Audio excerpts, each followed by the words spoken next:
සුබ දවසක් ඔයාලා හැමෝටම. අද අපි නර්සිසිට් තුලින් කතා කරන්න බලාපොරොත්තු වෙන්නේ බොහෝ දෙනා ප්‍රසිද්ධියේ කතා නොකරන නමුත් බොහෝ දෙනා කායිකව සහ මානසිකව පීඩා විඳින රෝග තත්ත්වයක් පිළිබඳව. ඒ තමයි අර්ශස්. එහෙම නැත්නම් හෙමරොයිඩ්ස් ලෙස හඳුන්වනවා. ගුද මාර්ගයේ පවතින රුධිර නහර ඉදිමීමක් හෝ එහෙම නැත්නම් පිටතට නෙරා යාමක් නිසා මෙම තත්ත්වය ඇති වෙන්න පුළුවන්.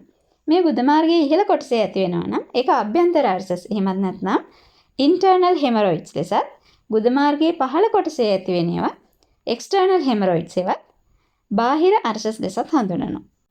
මේ සඳහා බලපාන හේතු විදිහට අපිට ගන්න පුළුවන් අධික විදිහට බර උසුලන පුජ්‍යලයින්ට පසු කාලීනව මෙම hemorrhoids තත්ත්වය ඇති වෙන්න පුළුවන්. ඒ වගේම තමයි අපි පුරුදු වෙලා ඉන්නවා නම් ටොයිලට් ගියපහම වැඩි වෙලාවක් වාඩි වෙලා ඉන්න. එහෙම නැත්නම් ස්ට්‍රේන් කරන්න කියන්නේ තටමඬ. ගොඩක් පුරුදු වෙලා ඉන්නවා නම් මේ වගේ අයටත් අවදානමක් තියෙනවා හෙමරොයිඩ්ස් තත්ත්වය ඇති වෙන්න.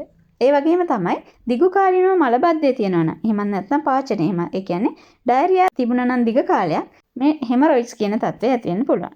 ඒ වගේම තමයි දරු ප්‍රසූතියෙන් පසුව කාන්තාවන්ට සමහරුන්ට මේ තත්ත්වය ඇති වෙන්නත් පුළුවන්.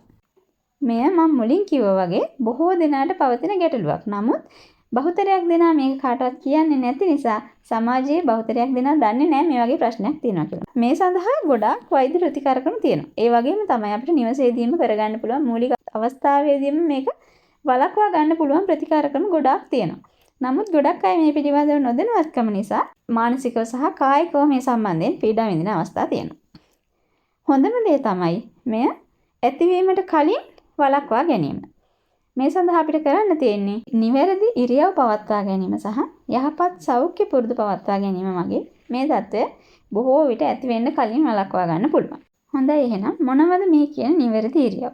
මේ සඳහා බලපාන ප්‍රධාන ඉරියව්ව තමයි අපි ටොයිලට් එකේ ගිහිල්ලා වාඩි වෙන ඉරියව්ව. ඒක නිවැරදි ඉරියව්වක් පවත්වා ගත්තොත් අපිට ගොඩක් වෙලාවට මේ හෙමරොයිඩ්ස් තත්ත්වයෙන් අත මිදෙන්න පුළුවන්. දැන් බොහෝ විට වැසිකිලි වල පවතින්නේ මේ වගේ කොමඩ් එකක් සහිත වැසිකිලියක්. මෙහිදී අපි වාඩි වෙන්නේ පුටුවක වාඩි වෙනවා වගේ ඉරියව්වකින්. මේ නිසා අපිට මල පහ පිට කිරීමේදී ලොකු ආයාසයක් ශරීරය තුලින් දරන්න වෙනවා. නමුත් ඉස්සර වල වැසිකල් ක්‍රමයක් තමයි තිබ්බේ. මේ වාඩි වෙන ඉරියව්ව මගින්ම මල පහ පිට වෙන්න ශරීරය තුලින්ම පහසු වෙනවා. මේ නිසා ගොඩාක් වෙලාවට හෙමරොයිඩ්ස් වළක්වා ගැනීමට මේ හේතුවක් වෙනවා. ඒකින්ද අපිට දැන් කරන්න තියෙන හොඳම දේ තමයි දැන් අපි ගාව තියෙන්නේ කොමඩ් එකක් සහිත වැසිකිලියක් නම් අපිට පුළුවන් බංකුවක් වගේ එකක් දෙපැත්තෙන් තියාගෙන කකුල් දෙක තියාගත්තොත් අපිට මේ වගේ ඉරියව්වකින් වාඩි වෙන්න පුළුවන්. ඒ වගේම තමයි අපිට අධික ලෙස බර ඉසිලීමෙන් වැළකීලා ඉන්න පුළුවන් නම් ගොඩක් හොඳයි. නැත්නම් මේ සඳහා පහසු ක්‍රමයක් අනුගමනය කිරීම හෝ නිවැරදි ඉරියව් පවත්වා ගැනීම සුදුසුයි. දිගු කාලීනව පවතින මලබද්ධය තත්ත්වය කියන්නේ කන්ස්ටිපේෂන් තත්ත්වය හෝ එහෙම නැත්නම් දිගු කාලීනව පවතින ඩයරියා තත්ත්වය නිසා මෙම රෝග තත්ත්වය ඇති වෙන්න පුළුවන් කියලා. මේ වළක්වා ගන්න නම් අපි කළ යුතු සුදුසුම දේ තමයි නිවැරදි ආහාර රටාවකට හුරු වීම. තන්තු සහිත ආහාර ගැනීම, ඒ වගේම ප්‍රමාණවත් පරිදි ජලය පානය කිරීම මගින් මේ කන්ස්ටිපේෂන් තත්ත්වය වළක්වා ගන්න පුළුවන්. ඒ වගේම තමයි සාමාන්‍යයෙන් දැන් වැඩිපුර පුරුදු වෙලා ඉන්න විදිහට කඩින් කෑම අරගෙන කන එක වෙනකොට අපි නිවසේදීම පිළියෙල කරගන්න හෝ එහෙම නැත්නම් අපි දන්න සුපුරුදු තැනකින් පිළියෙල කරන ආහාර ගන්නවා නම් මේ ඩයරියා තත්ත්වයනොත් අපිට වළකින්න පුළුවන්. අපි දැන් කතා කළේ හෙමරොයිඩ්ස් තත්ත්වය ඇති වෙන්න කලින් වළක්වා ගන්න ආකාරය පිළිබඳව. එහෙනම් අපි දැන් බලමු මේ තත්ත්වය ඇති වුණාට පස්සේ ඇතිවන රෝග ලක්ෂණ මොනවද කියලා. මෙහිදී ඉන්ටර්නල් හෙමරොයිඩ්ස් තත්ත්වයේදී පිටතට පෙනෙන රෝග ලක්ෂණ ගොඩක් වෙලාවට ඇති වෙන්නේ නැහැ. නමුත් මල පහ පිට කිරීමේදී පිරිසිදු රතු පැහැති රුධිරය පිටවීමක් සිද්ධ වෙන්න පුළුවන්. ඒ වගේම තමයි එක්ස්ටර්නල් හෙමරොයිඩ්ස් කියන තත්ත්වයේදී ගුද මාර්ගයේ අවට කැසීමක් හෝ එහෙම නැත්නම් වේදනාවක් ඇති වෙන්න පුළුවන්. ඒ වගේම තමයි ගුද මාර්ගයේ අවට ඉදිමීමක් රුධිරය පිටවීමක් ඇති වෙන්නත් පුළුවන්. මේ එක්ස්ටර්නල් හෙමරොයිඩ්ස් කියන තත්ත්වයේදී පිටතට නෙරා ආපු රුධිර නහර තුල රුධිර කැටිති වර්ධනය වීමක් දක්නට ලැබෙනවා ඇතැම් අවස්ථාවල. මේ වගේ තත්ත්වයක් ඇති වුණොත් ගොඩක් වෙලාවට අධික වේදනාවක් ඇති වෙනවා. ඒ වගේම ගුද මාර්ගයට රතු වෙලා ඉදිමීමක් වගේ දකින්න පුළුවන් සහ තද ගැටිති ස්වභාවයක් දක්නට ලැබෙනවා. මේක ඇත්තටම ඉතාමත් වේදනාකාරී තත්ත්වයක් වෙනවා. මෙම තත්ත්වය මූලික අවස්ථාවේදීම වළක්වා ගැනීම සඳහා අප කළ යුතු දේවල් මොනවාද? 1. තන්තු සහිත ආහාර වැඩිපුර භාවිතයට ගැනීම. වැඩි වශයෙන්ම තන්තු පවතින ආහාර විදිහට අපිට ගන්න පුළුවන් නිවිති, මල්ගෝවා, peer, දොඩම්, කෙසෙල්, බෝංචි, රතු සහල්, කැරට්, ඉරිඟු, බතල, ඒ වගේම ඇපල්, අලිපේර, ඕට්ස්, කව්පි, ඩාර්ක් චොක්ලට්ස්, අල වගේ දේවල් වැඩිපුරම තන්තු සහිත ආහාර විදියට සුලභව අපිට හොයාගන්න පුළුවන් දේවල්. ඒ වගේම තමයි වැඩිපුර ජලය භාවිතා කිරීම කරන්න ඕනේ. තව එකක් තමයි ස්ථානීය වශයෙන් සිදු කරන ප්‍රතිකර්ම ක්‍රම.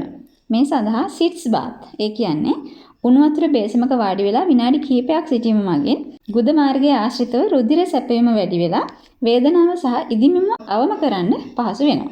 තවදුරටත් එම ප්‍රදේශයට පිරිසිදු රෙදි කඩකින් ඔතපු අයිස් පැක් එකක් විනාඩි 15ක් 20ක් වගේ තබාගෙන සිටීම මගින් මේ තත්ත්වය සමනයට මේ තත්ත්වය පාලනයට හේතුවක් වෙනවා. මෙහිදී එක දිගටම අයිස් පැක් එක තියාගෙන ඉන්න එපා. විනාඩි 10න් 10ට වගේ අයිස් පැක් එක තියෙන එක සුදුසුයි. එහෙම නැත්නම් 5% ලිඩෝකේන් ක්‍රීම් වගේ ක්‍රීම් එකක් කාලේප කිරීම මගිනුත් වේදනාව අවම කරගන්න පුළුවන්. ඒ වගේම හයිඩ්‍රොකෝටිසෝන් අඩංගු සබ්ස්ටිටියුට් එකක් භාවිතා කරන්නත් පුළුවන්. නැත්නම් පැරසිටමෝල් වැනි වේදනානාශකයක් භාවිතා කරන්න පුළුවන්. මේ වගේ ප්‍රතිකර්මකම සතියකටත් වඩා වෛද්‍ය උපදේශයකින් තොරව ලබා ගැනීම නම් සුදුසු නැහැ. මේ වගේ අවස්ථාවලදී වෛද්‍ය ප්‍රතිකාරයකට යොමු වෙන එක තමයි හොඳ. මෙහිදී වේදනාත්මක රුධිර කැටි ඇති වෙලා තියෙනවා නම් සුළු ශල්‍ය කර්මයක් මගින් ඒවා ඉවත් කරලා දාන්න පුළුවන්. ඒ වගේම ඇතැම් විට රබර් බෑන්ඩ් ලයිගේෂන් සිදු කරන අවස්ථා තියෙනවා. මෙහිදී කරන්නේ ඉතා සියුම් බෑන්ඩ් එකක් මගින් හෙමරොයිඩ්ස් ඇති වුණ කොටසට රුධිර සැපයීම නතර වෙනසේ තද කරලා සතියක් විතර වගේ කාලයක් තියෙනවා. එතකොට ඒක ඉබේම වැටලා යනවා. ඒ වගේම ලේස ප්‍රතිකාර ක්‍රම සිදු කරන්න පුළුවන්. මේ වගේ ප්‍රතිකාර ක්‍රම මගින් මෙම අර්ශස් එහෙම නැත්නම් හෙමරොයිඩ්ස් රෝග තත්ත්වයෙන් අත මිදීමේ හැකියාව තියෙනවා. මේ නිසා මේ තත්ත්වයෙන් දිගටම පීඩා විඳින්නේ නැතුව සුදුසු ප්‍රතිකාර ක්‍රමයක් සිදු කර ගැනීම තමයි හොඳම.